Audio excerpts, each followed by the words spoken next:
Welcome to the Innovation World Young Collaborators Podcast Series. My name is Aarin Bothra and I am 14 years old. I live in Aurora, Illinois, and I'll be hosting today's podcast episode, which is titled Fields of Unity, Rebuilding Israeli Agriculture. Our guest today comes from Tel Aviv, Israel. She and thousands of other volunteers aid local farmers in harvesting their crops. Please join me in welcoming Miss Galit Zamler to the show. Hi, Hi, Aaron. how are you today? I'm fine. Thank you for inviting me here. That's good. I'm really excited to learn more about what you do. So, can you start by introducing yourself and tell us about the problem you're trying to solve and why it's an important issue to you? Okay, so I'm Galit Zamler from Israel, as you said, and I'm an entrepreneur, and I also encourage the young generation to choose the entrepreneurial path through my Entrepreneurship for Kids program, which has been taught in dozens of Israeli schools and also abroad, also in the USA, India, China, Vietnam, Brazil, and more. And I also the co-founder of Vicathon for running experiential hackathons. Do you know what hackathons are? Yes, I've looked into a few. They sound very interesting. I've never participated in one, but I've always wanted to. Okay, we have one next month. I can invite you, but I'm not sure Oh, the hours will suit you, mhm. but we can check, okay? That'd be cool. It's a virtual one. Mhm. So I will say that for those who don't know that hackathons are events in where the participants work in teams and they need to solve in a creative way a challenge that is presented to them, and they develop it as a business plan for a project, and at the end they pitch their idea to a panel of judges and in front of everyone, and the judges score all ideas and we announce the winners. And this is the how it goes hackathon. During the hackathon, we also make some workshops, lectures, and things like this. And but this has nothing with the problem that I'm trying to solve. The problem, I will give you the background so you understand the context of the problem. Okay, on October 7, Hamas they attacked Israeli civilians. They kidnapped civilians. They raped, burned alive, and uh, before October 7, we had plenty of foreign workers, especially in the agriculture, and many of them were from Thailand. And because on October 7th, 39 of the Thai workers were murdered and 32 were kidnapped. And when all other Thai workers saw this, they decided immediately to leave Israel because we understand it's not their country. They don't have to be here. And the Thai king supported them by giving them free flight tickets. And most of them left our country, and our farmers who were they were their workers left without workers here to pick up all the crop, and that's the problem that we faced then. I see. So yeah, that's probably a really big issue because like you need all this food and now these farmers don't have a lot of work and like help. So what programs or initiatives have you developed or taken part in to solve this problem? And what do you do when helping farmers?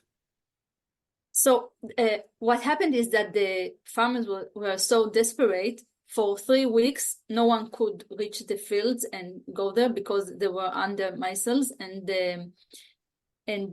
when they could get there, they understood that there is no one to pick the fruits and vegetables. So some of them published on WhatsApp or Facebook on their own pages. It wasn't organized at all, and shared about their situation.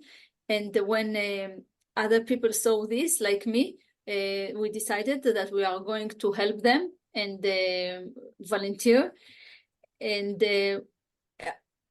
I think that all farmers in Israel need help because the Thais workers left us. But what I preferred is to go to Gaza Strip. It's in the south of Israel where where they are under attack from the Hamas, because many of the volunteers, they are afraid to go there. But I said they are the most who needs us. So I decided to go there, and I do it with a friend of mine. We do it once a week. We try to do it every week, but it's not always happens. But many others volunteers do the same. And when we go out and help the farmers, we do whatever they ask us to do. The best that we can. So I can tell you that I already picked pomelos, lemons, clementines, green onions, red gamba peppers, and cauliflowers. And I prepared the beds for the strawberries. And I also trimmed the branches of lemon trees. It's to just an operation maintenance part. So we do whatever they need us to do. Very nice. I love how everyone's coming to help these farmers, and I think it's a really great community. It's very inspiring.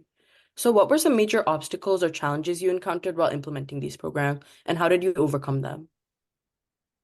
So unlike the Thais workers who are very experienced and are used to this work, I used to work. My work is in front of the computer. I'm not used to work in the fields, and that many of the volunteers, the same as me, we are not used to that. So this is the challenge for us to do such physical work that we are not used to.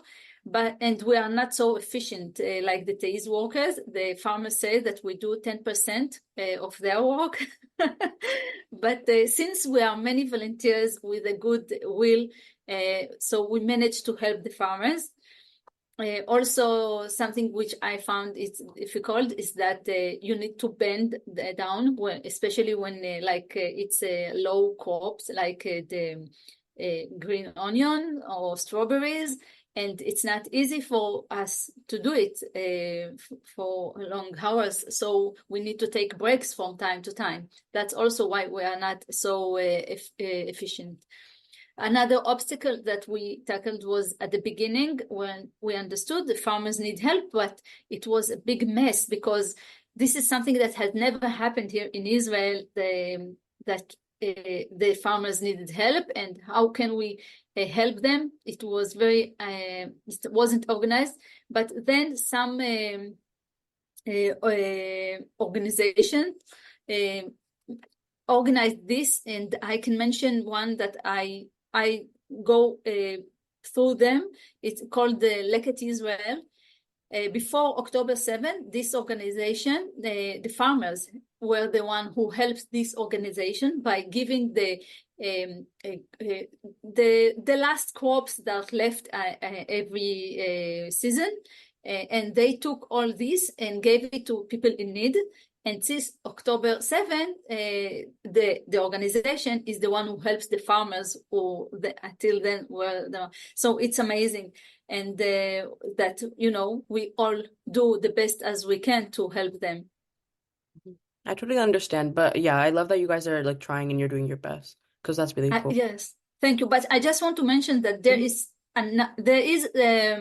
one obstacle that haven't been solved yet, and we can't really do a lot about it. It's in the north of our country, where we are being under attack from the Hezbollah there, and people left their home. They can't stay there, or also the farmers left their fields, and we can't go there and help them. And we just see all the crop that we lose. But we have nothing to do because there were farmers who tried to go there and work the land, but some of them were killed. So we don't take the chance anymore. That's horrible. Yeah. So, on a more positive note, what outcomes or successes have you achieved so far? I think first we helped many farmers. So this is, and we also rescued the Israeli food security. When you go to the supermarket and you see all the vegetables and fruits, and just wonder, okay, who are the volunteers who picked them up? So you understand that things are working. maybe not in the best way, but we have food. There's no lack of food. And when you go to we help the farmers and we see all the containers being filled so it makes you feel that you success with what you are doing. And when we in some farmers that we helped, we called them a week later to if they need our help again, and they say no, everything's already has been picked, so they got all help that they needed. So this is kind of a success, and when you see the smile return to their faces, also make you feel good that that you are doing something good here. Yeah, that's amazing. We don't often think about where like our food comes from when we're in the supermarket, but there's a lot that goes into it. So that's really great. Yes, you're So what right. is your background and how did you become involved in solving this problem? So as I told you, my background is I'm an entrepreneur, and I encourage entrepreneurship from an early age, and encourage develop mindset of entrepreneurship in kids and things like this. And so there is no really connection between what I'm doing in my daily life and in this volunteering. But since I'm a citizen here in Israel, and I see the problem and the need in supporting our farmers, that made me be part of it. And maybe the connection that I can see is as an entrepreneur, I always say that to start entrepreneurship, you need to be aware of your surrounding, identify needs, and do something about it. And this is kind of what happened to me. I saw the farmers that they needed help, and I decided to do something about it. So I opened a WhatsApp group, and me and my friend, we encourage people to join us every week that we go. That's why also we publish on Facebook pictures. We take pictures and publish it because we want to others to see that we are going and they still need our help. So go and help them. That's really good. Yeah, I love that you're helping these farmers. So do you think, like, what are your future goals for helping these farmers? Do you think these issues will be permanent for them, or do you think the workers will come back? So following my involvement in this activity, I believe that Israel should do a few things. One is to encourage school students to go and help the farmers. They already do it now, but it's something that is need to be in the curriculum. Once a week, students go out and walk the land and help the farmers. This way, they won't just help the farmers, they also feel connected to our land, something that is missing these days. I can tell you that going out, walking in the nature it makes you feel good, and also it's enjoyable when you play music in the background. So it also can be fun for the students when they go out with their classmates. And I think that our government should do and take some steps to help the farmers, like encouraging, make it attractive for unemployees to go out and work with the farmers, because now they don't want to do it, and because it's not so attractive. It's a physical work, it's not easy. But things can be done. If the taste could come here and work, why people who don't have work won't work there? People need them. And I have a dream, and I wish I will fulfill it. I would like to take students to farmers, and I know there are students who already go, and then make a hackathon where I will ask them to come to detect issues that they when working in the farms, and they come up with solutions. And because when I go out there and I see so many issues that can be solved, I think this is amazing. What can we do here? That sounds like a really good idea because they'll connect the kids with the farmers, but that also sounds very interesting to find issues to try to solve. So this kind of goes along, but it's something I've been wondering, is Israel as a whole trying to reduce dependence on foreign workers? Yes, I can. First, look, I don't know exactly what our government is doing, but I know that I don't know if you know, but Israel is considered to be a startup nation. And once entrepreneurs went volunteer like me and saw that there are many things that can be improved and be more efficient. So we understand that you can come up with a technology to reduce the dependence in these foreign workers. So I hope my government is working on it. In the meantime, people are volunteering and helping them, and school students go there and help them. And I believe that via advanced technology, we will reduce this independence then. Mhm. So what kind of new technologies do you think the agricultural industry needs and why? I tell you, when you go there and work with the farmers, only then you understand that all the needs and what can be done. I give you some examples for, the very simple one. It's not just about advanced technologies, some very simple. I noticed that the farmers, the volunteers, they came along the day. They don't come all at once. So every time volunteers come, the farmers stop everything and explain them what to do. And the volunteers are others from day to day. They are not the same volunteers. So they need to explain it again and again. So here they can make clips, record clips. They may get help from the students, and that will make it more engaging with their vibes, explaining what they need to do for every farmer. It can be also in a website because there are websites where to volunteer and how and what is needed. So just put them there and people will decide where they want to volunteer. This is one example. I can give you, when I picked up cucumbers, they are green and the leaves are also green. And it happened that it's very difficult for you as a human being to detect the cucumbers among all these leaves. So what happened is that it consumed a lot of time of us because we need to go over the line again and again just to pick all the cucumbers. So if there was something that will detect for you the cucumbers, I believe it can be such a technology. It's not so advanced. Or for example, the farmer, he asked us to pick only the big cucumbers, and I use at my home to eat not the big ones, but not the smaller ones. And I decided I picked those that medium ones. Okay, let's say. And then the farmer told me that I'm wasting his cucumbers.